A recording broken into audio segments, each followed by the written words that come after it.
Mercedes-AMG recently introduced two new crossovers with its bonkers 603 horsepower 4.0-liter twin-turbo V8, built by hand in Affalterbach, Germany and installed in Tuscaloosa, Ala. We found the smaller of the two, the GLE 63S, capable but superfluous as a performance vehicle.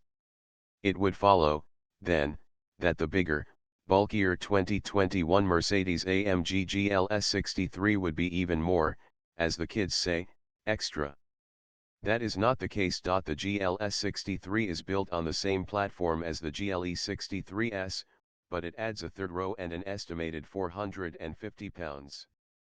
Yes, it shares the same 603 horsepower and 627 pound-feet of torque, and that's before the EQ Boost integrated starter generator tosses in an additional 21 horses and 184 lb-ft.